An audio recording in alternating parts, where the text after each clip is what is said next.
Lost Media son aquellos archivos de videos, películas o juegos que se perdieron con el tiempo o fueron destruidos a propósito. Hoy veremos los casos más oscuros de Lost Media, y a medida que avance el video, los casos serán más perturbadores.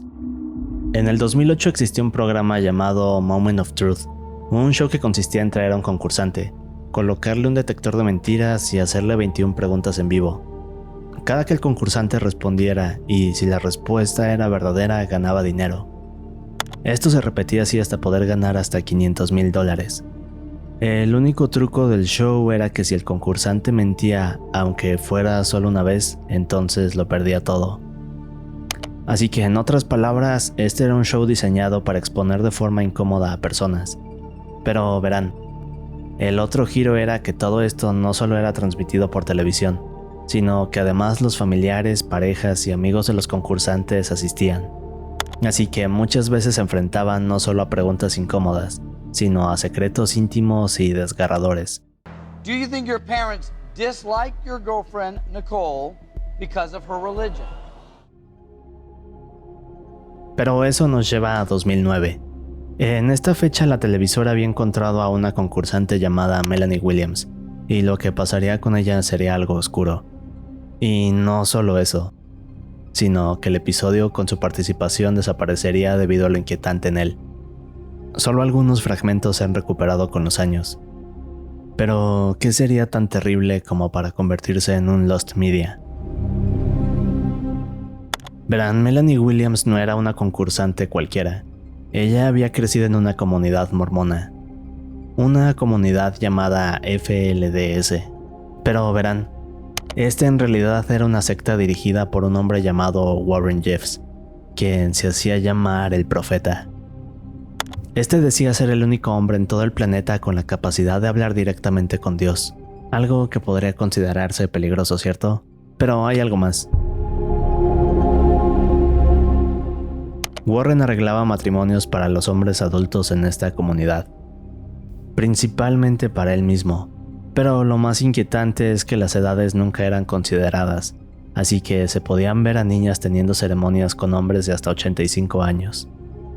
Ahora, esta comunidad tenía algunos detalles peculiares, como la idea de que las mujeres no podían hablar, o la idea de que los hombres de la comunidad podían tener varias esposas. Quizás lo más turbio es que todos los matrimonios eran arreglados por los líderes de la FLDS, así que en otras palabras parece que estamos hablando de un culto. Bien, pues para 2009 Melanie participa en el episodio 9 de la segunda temporada del show. Solo que nadie esperaba escuchar algo tan inquietante en televisión. Ahora, Melanie había ido a participar acompañada de su padre, su esposo y su madre. Pero pronto comienza a revelar todas estas cosas inquietantes, mientras al fondo solo podemos escuchar a la gente cómo se emocionan y se asombran. While living in a polygamous community, did you know of any underage girls who were married to adult men? Yeah. Lo que se ha rescatado es solo el tráiler del episodio 9. Lo que pasa en él continúa siendo un misterio al día de hoy. Muchas personas se han dedicado a buscar el episodio 9 de Melanie, pero nadie ha podido tener éxito. Así que, ¿qué más podemos saber de este Lost Media? This is the moment. Question 21 is in my hand. Melanie chose to risk her $350,000 to answer our 21st question.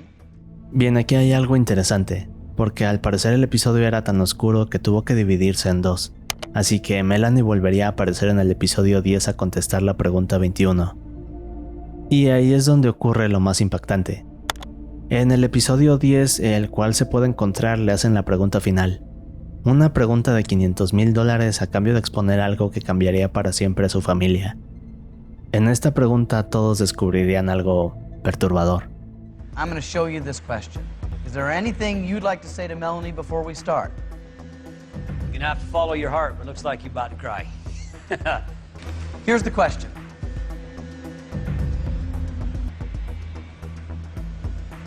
Is that the one you were fearing it might Yes, I knew they were gonna. En este punto escuchamos al presentador decirle a Melanie que la siguiente pregunta será brutal y grave. También vemos a su padre decirle que siga su corazón. Ahora, cuando Melanie ve la pregunta, inmediatamente vemos su expresión de angustia. I'm gonna do it for my dad. I'm gonna go for it. It's a tough question, excuse me. But it's a tough question for me. Aquí vemos a Melanie cómo decide ir por todo, pero luego de esto vendría la pregunta que cambiaría todo. Do you believe your father, as an adult, has ever had sexual relations with a minor? Yes. Así que aquí es cuando le preguntan a Melanie si cree que su padre alguna vez estuvo con una menor. En el video vemos cómo sufre por contestar la pregunta, y cuando ésta dice que sí, la respuesta se confirma. Melanie entonces gana $500,000. Melanie no solo había revelado cosas terribles sobre la FLDS, sino que ahora había expuesto a su padre frente a millones de personas. En este punto su padre intentaba explicar la acusación y decía que todo fue debido a un matrimonio arreglado por la FLDS. That was the religion I believed in, so I did. I married her. Así que el show había terminado, y con el tiempo todo parecía haber regresado a la normalidad. Pero verán, en 2011 Melanie revelaría algo más. 3 años luego del show, Melanie aparece en internet con un blog llamado Confesiones de una chica polígama. Ahí explicó cómo era crecer en la FLDS, una comunidad estricta, cerrada, pero sobre todo secreta. Las mujeres no podían hablar ni decir la verdad, y si lo hacían las llamaban traidoras que arderían en el infierno. Pero lo más impactante fue cuando reveló que su padre había mentido en el show. Verán, en el show el padre de Melanie había dicho que se había casado con una chica de 17 años. Pero de acuerdo con Melanie, en realidad esta era una de 14. Su blog termina revelando que su padre le había dicho que las mujeres son referidas como ovejas en la Biblia, y que por lo tanto debían ser tratadas como tal. Como dije, el episodio 9 de Melanie aún continúa perdido, y por todo lo que se revela en él parece que jamás descubriremos que otras preguntas se hicieron. Es un caso de Lost Media impactante. Pero el siguiente caso, ocurrido el 15 de agosto del 2009, es aún peor. Verán, en esta fecha la policía de Buena Park, California recibe un reporte. Este hablaba de un fuerte olor en un callejón. Así que poco después los oficiales llegan y encuentran este contenedor de basura. Al abrirlo comienzan a buscar entre la basura, pero de pronto ven esta maleta. Y resulta que cuando la abren se encuentran con el cuerpo de una mujer. Pero los detalles aquí son perturbadores. Verán, a esta mujer se le habían quitado los dientes, también se le habían cortado los dedos, y tampoco traía prendas de ropa. En otras palabras, alguien había hecho todo lo posible por borrar la identidad de esta mujer. Parecía ser un crimen perfecto, pero había un detalle increíble que el asesino había dejado pasar. En un momento veremos este detalle. Ahora, los investigadores comenzarían una investigación intentando identificar a esta mujer.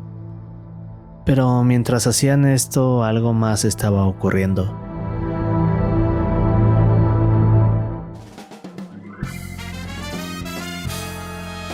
Verán, un poco antes de este reporte, en agosto de este año se estrenaba un reality show en VH1. Este era uno de esos programas de citas millonarias. Ahora, la premisa era simple. Una mujer llamada Megan Hauserman buscando el amor de su vida entre 18 hombres con dinero. Todos estos compitiendo por ganársela, llevando las citas costosas y otra serie de desafíos. El nombre de este show era Megan quiere un millonario. Ahora, Megan ya era conocida en el mundo de los reality shows. Había participado en otros programas de VH1 y era prácticamente la reina de estos shows de citas. Pero verán, entre todos estos hombres ricos había uno que destacaba por encima de todos. Su nombre era Ryan Jenkins. Ahora, Ryan tenía algo especial. Es decir, no solo cautivaba a Megan, sino también al equipo de producción. Era tan ingenioso y carismático que le pusieron el apodo del operador suave. Así que este era exactamente el tipo de reality que esperamos. Es decir, gente con mucho dinero y ego compitiendo por alguien. Ahora, hasta aquí todo suena normal, ¿cierto? Es decir, este solo sería un reality más en la lista de VH1. Un show que probablemente hubiera sido olvidado con el tiempo. Pero aquí hay algo interesante. Ahora, justo cuando el cuarto episodio del programa estaba a punto de salir, la esposa de Ryan fue encontrada sin vida. Verán, la policía seguía investigando, pero mientras lo hacían reciben una llamada de Ryan. Este estaba desesperado y le suplicaba que encontraran a su esposa, una modelo de Los Ángeles llamada Jasmine, quien había desaparecido sin dejar rastros. Ahora, de acuerdo con Ryan, la noche anterior, él junto con Jasmine habían regresado a casa. Al siguiente día, Jasmine había salido a hacer algunas compras, pero no había regresado. Ryan había intentado comunicarse varias veces con ella, pero esta no le respondía. ¿Y recuerdan ese detalle importante del que hablamos al principio?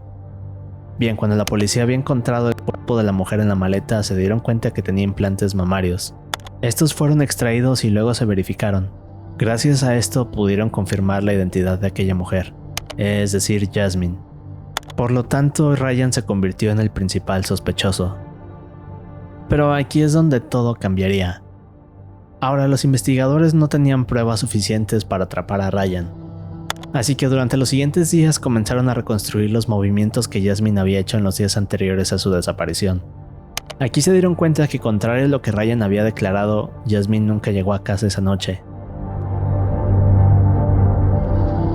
Ahora resulta que la noche de la supuesta desaparición de Jasmine, la pareja había ido a un hotel en Del Mar, California para participar en un torneo de póker. Y de hecho, las cámaras de seguridad habían grabado todo.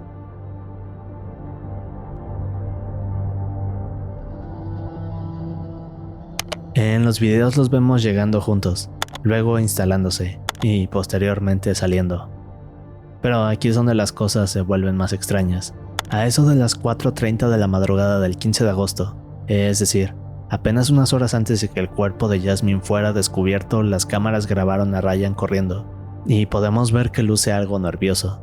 Pero el problema aquí es que se le ve solo, así que esta grabación contradecía la versión que Ryan había dado a la policía, lo que quiere decir que Jasmine jamás volvió luego de esta noche.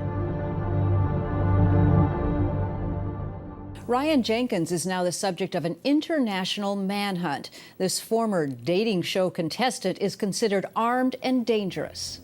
Verán, Ryan había huido. En solo 2 días había cruzado desde Los Ángeles hasta Canadá. Todo parecía haber sido calculado con precisión.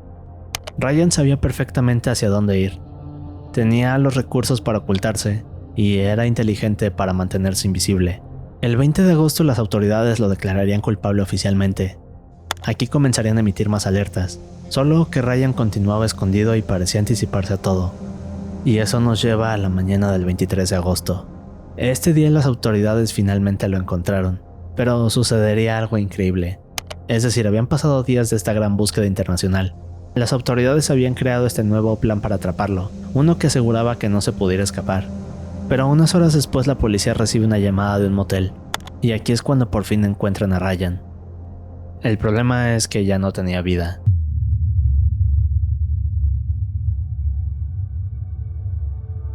Verán, esa mañana del 23 de agosto las autoridades llegan al motel esperando finalmente arrestar a Ryan. Este llevaba 3 días hospedado, pero no había salido de su habitación para nada.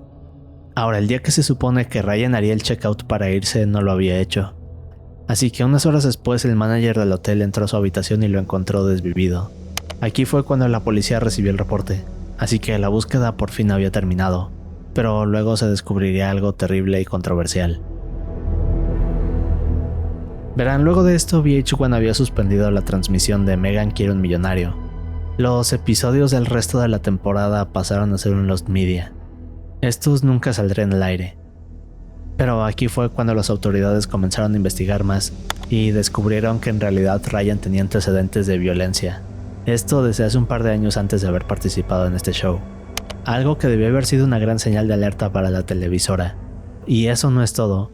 En realidad Ryan no era el único con cargos, sino que gran parte de los participantes en el show también tenían cargos criminales. Pero aquí comenzarían las acusaciones.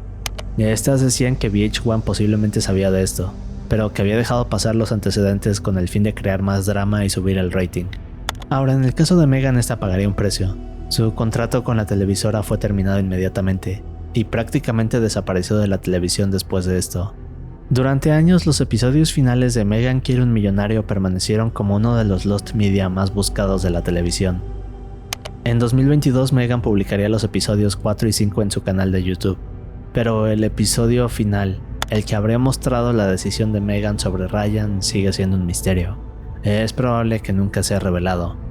Pero si lo analizamos bien, creo que Ryan perfeccionó algo que muchos psicópatas dominan, es decir, crear una persona falsa. Así que, ¿qué pasaría si mañana conoces a alguien que parece perfecto? Quizás no podría ser lo que parece, pero ¿cómo sabrías eso? Es un caso trágico, pero en 2008 ocurriría algo aún peor. El juego de la WWE SmackDown vs. Raw 2008 era uno de los juegos más esperados del año. Verán, esta edición tenía una nueva característica, la cual era la inclusión de estilos de lucha de acuerdo a cada personalidad. Esto era una función nueva que le daría un toque extra de realismo y no se había visto hasta el momento. De hecho, este juego vendería casi 8 millones de copias y generaría un récord Guinness. Pero verán, la WWE tenía un problema. El juego ocultaba evidencias de algo, un evento aterrador que pasó a crear un Lost Media. Resulta que durante el desarrollo del juego este había enfrentado muchos retrasos, a algunos por limitaciones de tiempo, pero otros debido a un evento terrible e inquietante que ocurrió en junio del 2007, es decir, apenas un par de meses antes de que el juego fuera lanzado. Poco antes del lanzamiento hubo este evento llamado Draft en la WWE. Este había ocurrido durante el desarrollo del juego. Ahora, en este los luchadores eran seleccionados y cambiados de marca, y uno de los luchadores más destacados en ese momento era Chris Benoit. Este era una de las figuras más importantes y famosas de la compañía. Ahora, para darnos una idea, Chris había sido 2 veces campeón mundial de peso pesado. Era descrito como alguien profesional y dedicado por sus compañeros detrás del escenario, pero también era considerado un luchador carismático y uno de los favoritos para los fans. Ahora, el día del evento del draft de la WWE muchos esperaban la aparición de Chris, pero este jamás se presentó, dejando confundidos incluso a las personas de la compañía. Esto no era algo característico en él, es decir, era alguien que siempre cumplía. Muchos estaban confundidos por esto, pero aún así el evento continuó de forma improvisada. Todo transcurriría como siempre, pero en medio del evento uno de los mejores amigos de Chris, Chavo Guerrero, recibe 2 mensajes. Chris los había enviado, sin embargo nadie entendería lo que decían, y unas horas después todo tendría sentido. Verán, el primer mensaje de Chris decía: los perros están en el área cerrada de la piscina y la puerta trasera está abierta. Mientras que el segundo mensaje simplemente contenía la dirección de su casa. Nadie entendía por qué Chris enviaría algo así, pero de pronto descubrirían la razón. Verán, al siguiente día del evento la policía llega a casa de Chris y lo que encuentran sería algo que cambiaría todo. En el interior estaba la familia, pero a estos los habían desvivido. Ahora, tras revisar la casa logran dar con Chris, y no podemos entrar en detalles, pero digamos que había tomado una mala decisión. Este evento se convertiría en uno de los más siniestros de la lucha, y sería una de las historias más oscuras de la WWE. Y a partir de aquí sucedería algo. Inmediatamente después de esto, la WWE quiso eliminar toda conexión con Chris, así que de un día para otro borraron su imagen de la compañía. Todas las menciones a él fueron eliminadas de los archivos, e incluso eliminaron sus peleas y grabaciones. Pero aquí está el problema. Verán, este se extendió al juego de SmackDown vs. Raw del 2008, que estaba tan solo unas semanas de publicarse. En este se habían integrado varios aspectos, animaciones y movimientos de Chris, pero estos fueron eliminados, o por lo menos eso se pensaba. Ahora, en noviembre lanzaron el juego, justo a tiempo para la temporada navideña, solo que debido a la presión de publicarlo rápido, los desarrolladores dejaron algunas pistas de Chris. Por ejemplo, su movimiento característico, el Crippler Crossfade, podía ser accedido si hackeabas el juego. Se dice que aún hay versiones pre-lanzamiento de este que incluyen a Chris, las cuales nunca fueron lanzadas al público. Pero también hay algo más. La portada del juego tuvo algunos cambios tras el incidente. Verán, se dice que Chris aparecería en ella, pero debido a este evento tuvo que ser rediseñada para mostrar a otras estrellas. Como dije, fue un evento impactante, pero esto nos lleva a un caso aún más oscuro que sucedió por la misma época. Cazando a un depredador era este show famoso de televisión que inició en los 2000, donde los periodistas encubiertos se hacían pasar por menores en línea. Ahora, el objetivo del show era atrapar a personas adultas que acechaban a menores de edad. Chris Hansen era el conductor de este show. Tras investigar iba donde vivían estas personas. Una vez frente a ellos, Chris los confrontaba, y con ayuda de la policía estos eran arrestados. En todos los casos veíamos el mismo final. De hecho, durante su producción el show atrapó a más de 20 personas. Sin embargo, hay un episodio en particular, el cual tiene un final un poco inesperado. Ahora, el episodio se centraba en este hombre llamado Bill Conrad, un fiscal de distrito respetado y muy conocido en Terrell, Texas. Ahora, Bill era un hombre que había dedicado toda su vida entera a hacer justicia, alguien que siempre seguía las reglas, una persona que podríamos llamar ejemplar. En 2002 había postulado para convertirse en juez representante del Partido Demócrata. De hecho, Bill había conseguido una gran cantidad de votos, pero no fue suficiente y perdió contra su oponente republicano. Ahora, para 2006 parecía que su carrera se estaba recuperando. Se había convertido en el fiscal asistente jefe de delitos graves del condado de Rockwall. El problema es que en realidad Bill era uno de estos depredadores de la web, y aquí es donde se conecta todo con el show. Verán, uno de los equipos que colaboraba con el programa de Chris se llamaba Perverted Justice. Lo que hacían estas personas era crear cuentas falsas en AOL y MySpace. En ellas se hacían pasar por niños o adolescentes, pero lo turbio es que era un equipo bastante exitoso, y constantemente lograban atrapar a personas. Una de estas personas sería el fiscal Bill Conrad. A sus 56 años este hombre continuaba atrapando criminales por su profesión, pero por otro lado y dentro de internet tenía una vida alterna. En esta vida Bill se hacía pasar por un estudiante universitario de 19 años. Este usaba fotos de modelo, y su nombre de usuario era Inexe00. Ahora, Bill hablaba con un niño de 13 años llamado Luke, pero lo que no sabía es que Luke era en realidad un alias falso, usado por el equipo de Chris, y aquí es donde todo se vuelve inquietante. Verán, el show se encargó de mostrar varias de las conversaciones entre Luke y Bill. Esto tomó aproximadamente 2 semanas. Como parte de las evidencias, el show había reunido mensajes y hasta llamadas telefónicas con un actor que habían contratado. Ahora, estas eran tan gráficas y explícitas que iban más allá de lo que el show mostraba usualmente. Pero también había otros detalles. Por ejemplo, Conrad se tomaba fotos y luego se las enviaba a Luke. Los mensajes poco a poco iban escalando. Al principio Bill solo conversaba con Luke, pero llegó un punto donde le pedía que se vieran en persona para tomarse fotos juntos. Una vez que el show reunió evidencia suficiente, era momento de que Bill enfrentara la verdad. Solo que lo que ocurre después cambió todo para siempre. Ahora, en este punto el equipo de Chris de la televisora NBC y la policía tenían suficiente evidencia, así que aquí es cuando toman una decisión, y esto nos lleva al 5 de noviembre del 2006. Verán, este día el equipo de Chris y la policía van a la casa de Conrad. Todos estaban a la espera. Sin embargo, casi en cuanto llegan se dan cuenta de que algo no está bien. Ahora, cuando llegan a la casa de Bill, lo primero que hace el equipo de producción es ocultarse. Pero mientras hacen esto, notan que parece haber alguien en el interior de la casa. Lo extraño es que esta persona parece intentar ocultarse, pero luego de esperar unos minutos, Chris camina hacia la puerta con una orden de cateo en la mano. El problema es que luego de tocar la puerta no se escuchaba nada. Aquí se harían algunos intentos por entrar. La policía comenzaba a gritar el nombre de Conrad, pero aún así nadie abría. Ahora, todos sabían que Conrad estaba dentro, pero algo simplemente no se sentía bien. Con cada minuto que pasaba la tensión aumentaba, y sabían que en cualquier momento ocurriría algo. Es en este punto cuando la policía decide entrar a la fuerza. Un par de minutos después logran encontrar a Conrad. Este había salido de su escondite y se paró en uno de los pasillos de la casa sosteniendo una arma. Aquí fue cuando algunos oficiales se detuvieron frente a él. Ahora, de acuerdo con todos, a Bill se le veía tranquilo. Solo le decía a los oficiales que no se preocuparan, porque no iba a lastimar a nadie. Por un momento parecía que todo se resolvería de forma pacífica. De hecho, los oficiales trataron de calmarlo. Le pidieron que por favor bajara el arma.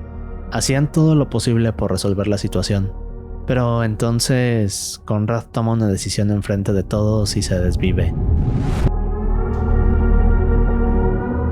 Nadie podía entender lo que estaban viendo. El equipo de la SWAT trataba de ayudarlo. El teniente a cargo le avisó inmediatamente a Chris. Conrad sería llevado a una sala de urgencias, pero fue demasiado tarde. Y aquí es donde vendría la controversia. Verán, después de esto el programa y la policía recibieron críticas. Esto por cómo habían decidido manejar la situación.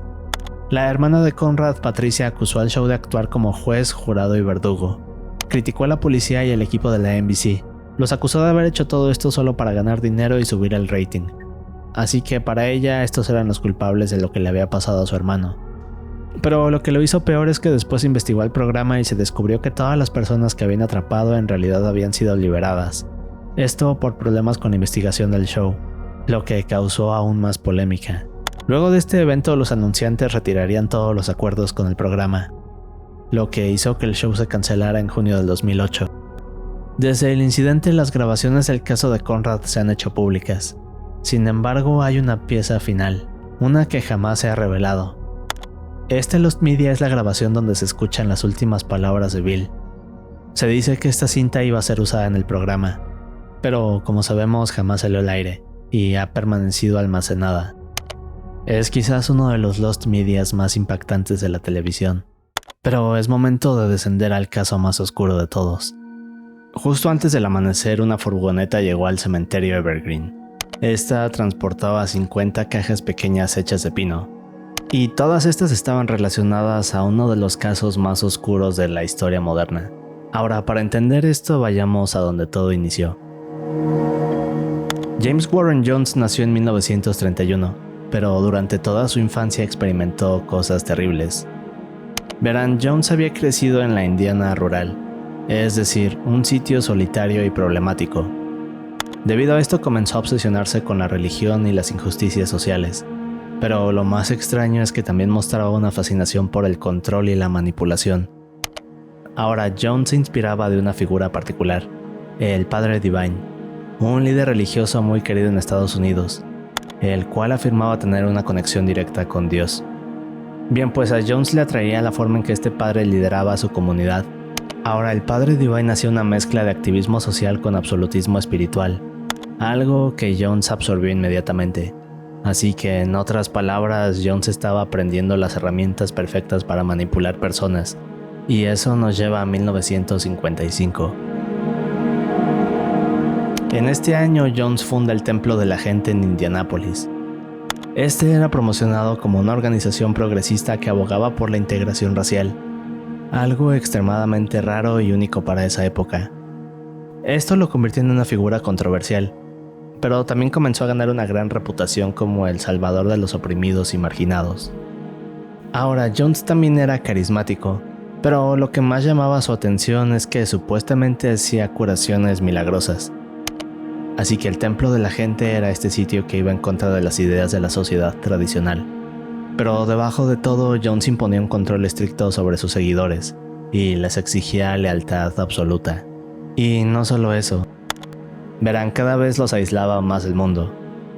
A principios de los 70, Jones comenzó a causar controversias debido a sus prácticas, pero aquí tuvo una idea.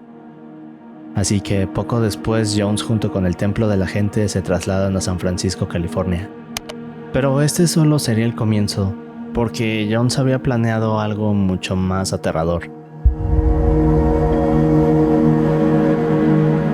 Ahora, a medida que el tiempo pasaba, Jones se volvía paranoico. Así que no tardó mucho en aislarse en un sitio que llamarían un paraíso socialista. En ese momento, más de 1000 seguidores decidieron dejarlo todo atrás y mudarse con Jones a un lugar aislado en la selva de Guyana, Sudamérica. Aquí fundaron el proyecto agrícola del Templo del Pueblo, conocido como Jonestown. Pero había un detalle. Verán, Jones les prometía que este sería un paraíso, una comunidad perfecta donde podrían vivir en paz, lejos de la discriminación, la injusticia y la corrupción del mundo exterior. Así que para muchos esta era la oportunidad de empezar desde cero. Sin embargo, la realidad era muy distinta. Verán, resulta que Jonestown estaba rodeado de selva, así que el trabajo era agotador y las condiciones eran mucho más duras de lo que Jones había planeado. Así que aquí fue cuando el lado oscuro de Jonestown comenzó a mostrarse. Este se había vuelto una prisión. Los residentes estaban siendo retenidos contra su voluntad y bajo condiciones opresivas. Las promesas de libertad se habían convertido en un campo de concentración, como después lo describirían quienes escaparon. Y eso nos lleva a noviembre de 1978. Este día el congresista estadounidense Leo Ryan había recibido varios reportes sobre el Templo de la Gente. Estos reportes decían que los residentes no podían escapar. Ahora, como Jonestown tenía cientos de ciudadanos estadounidenses, Ryan pudo intervenir. Así que el 17 de noviembre de este año, Ryan junto con un equipo de cámaras de la NBC llegan a Jonestown. Ahora, estos grabarían durante más de 12 horas. Al inicio todo parecía estar bien. Durante el tour se grabó a varios de los habitantes que se veían felices. Incluso fueron invitados a asistir a un concierto de música. Pero aquí fue cuando un residente pasó en secreto una nota a Don Harris, un reportero de la NBC. La nota decía: por favor ayúdenos a salir de Jonestown. Y aquí es donde se pondría extraño. Ahora, conforme avanzaba la visita, el comportamiento de los residentes parecía volverse más extraño. Era como si todo fuera ensayado, pero al mismo tiempo se sentía un ambiente tenso. Pronto se comenzó a correr la voz de que Ryan podría ayudar a sacar gente de Jonestown. Así que más y más residentes se acercaron en secreto para pedir ayuda.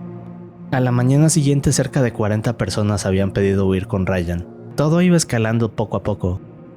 Pero aún así Ryan aceptaría ayudarlos, y aquí hicieron un plan para escapar. El problema de esto es que nadie sabía que entre los desertores había alguien que no era lo que parecía. Un día después, el 18 de noviembre, Ryan junto con los desertores y el equipo de cámaras de la NBC se dirigían a la pista de aterrizaje cerca de Puerto Kaituma. Ahora, entre el grupo que escapaba había un hombre llamado Larry Layton. Larry no era realmente un desertor, en realidad era un infiltrado de Jones. Así que cuando todos llegan a la pista son emboscados por personas armadas. El ataque fue terrible. Ahora, desgraciadamente, Ryan junto con 3 periodistas llamados Don, Bob y Greg, y una desertora llamada Patricia fallecieron. Otros salieron heridos, pero lo más oscuro es que la cámara de Bob logró grabar todo el evento. Al principio la cinta había quedado dañada, pero poco después esta se pudo restaurar. Y verán, esto no era el final, era solo el inicio de algo mucho peor. Poco después, Jones ordenaría a sus más de 900 seguidores a participar en su siguiente acto. Ahora, aquí sabían que todo estaba a punto de terminar y que las autoridades no tardarían en capturarlos. Así que Jones les ordena a todos reunirse en el área central, y aquí les da una bebida especial, una hecha para terminarlo todo. Pero verán, gracias a una grabación de audio que se encontró después de las ruinas, sabemos que no todos aceptaron. De hecho, en la grabación se escucha a una mujer llamada Christine Miller confrontando a Jones. Pero aún así este no hizo caso y obligó a todos a beber. Y este fue el final de Jonestown. Nadie pudo sobrevivir. De las 13 horas de metraje que tienen, la NBC solo publicó 1 hora en 2014. Lost Media documentó con gran detalle uno de los eventos más siniestros e impactantes, pero que jamás se podrá mostrar.